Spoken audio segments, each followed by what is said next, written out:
In the village of Dukala, there lived a man named Goha, an ordinary fellow like all the other villagers.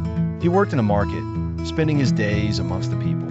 One afternoon, as Goha was returning from the market, carrying the day's purchases, he decided to take a different route home. The sun was beginning to set, its golden rays casting long shadows across the land. Walking peacefully beneath the trees, Goha noticed a large, ancient tree standing alone by the roadside. Just a few steps away, under the tree, he saw something unexpected.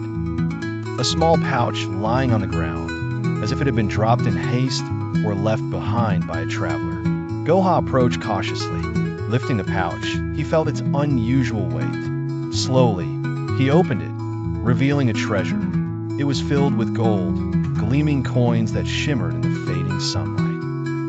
Goha stood there, lost in thought. No one was around, and the road was deserted. Anyone else might have seen this as a gift from the heavens, taking the gold without hesitation. But Goha was different. He wasn't driven by greed or the desire for quick riches. Instead, he wondered, who does this money belong to, and why was it left here? He decided to leave the pouch where he found it and wait to see if anyone would return. He sat under the tree, holding the gold, his eyes scanning the surroundings. As time passed, it became clear that no one knew of the pouch's existence or was searching for it. If this money isn't mine, I shouldn't take it, Goha whispered to himself. But how do I find a rightful owner? And what if the money is stolen? Or if the person who left it is in trouble? As Goha pondered, the sun disappeared behind the hills, and the shadows grew longer. Realizing he couldn't stay there all night, he decided to take the pouch home. He vowed to himself that he wouldn't use it until he was sure the owner wouldn't return.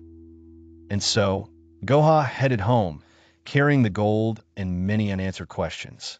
Little did he know, this small discovery would set off a chain of events that would change his life and the lives of everyone in his village. Back home, Goha spent the night wrestling with his conscience.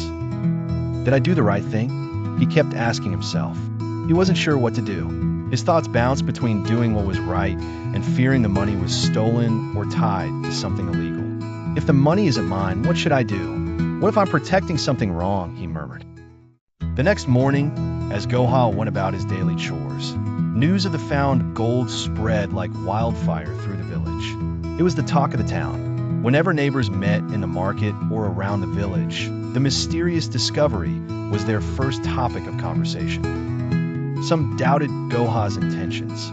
Why would he carry a pouch full of gold and claim it's not his? One person said. Maybe he's waiting for everyone to forget about it, so he can keep it for himself. Others defended him fiercely. That's not Goha, a close friend insisted. He's honest and trustworthy. If he says the money isn't his, he means it. As the rumor spread, Goha felt the strain in his relationships with some neighbors and friends. While shopping in the market, he noticed people avoiding his gaze or conversation, as if they had already judged him. During a conversation with his cousin said, Goha, I don't believe you'd keep the money, but some think you're trying to trick everyone. Goha replied, I've told everyone from the start the money isn't mine. I just want to find the owner and return it. But some people don't believe me. Goha realized this was no longer a personal matter. It had become a public issue consuming the entire village. With the rumors persisting, he decided to seek help from the governor to solve the mystery, as the situation was spiraling out of control. He knew the road ahead would be challenging, but he also knew honesty and integrity were the best paths to follow, regardless of the consequences. Goha took the pouch to the governor, knowing he was the only one who could handle the matter with wisdom and justice, especially with the rumors damaging his reputation. He walked through the village streets, where people exchanged glances and whispers. He met Abu Khalid, an old neighbor known for his unsolicited advice. Abu Khalid approached him and said, Goha, why bother? You found the money. It's yours now. No one can prove otherwise. Take it and enjoy your life. Goha smiled gently and replied, If I took it, I couldn't sleep at night. Honesty isn't just words. It's action and character. I can't live knowing I took something that wasn't mine. Abu Khalid recognized Goha's sincerity, but shook his head, saying, In these times, Goha, Honesty isn't as valued as it used to be, and walked away. Goha reached the governor's hall. The wise, white-bearded governor sat on his grand chair as Goha stood before him. Goha placed the pouch on the table and said, "Sir, I found this pouch of gold days ago and couldn't find the owner. The villagers are talking, and some doubt my intentions. I came to you for help to solve this and return the money to its owner." The governor looked at the pouch, then at Goha, thoughtfully.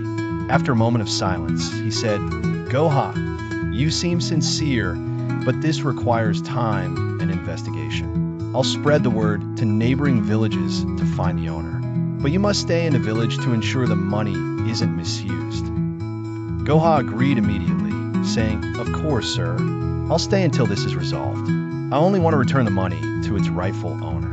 The governor agreed and asked him to wait for answers. Goha left, feeling things were moving in the right direction, believing honesty was the best path in life. And so, the story continues, with Goha facing further challenges and tests of his integrity, leading to the eventual reveal of the true owner of the gold.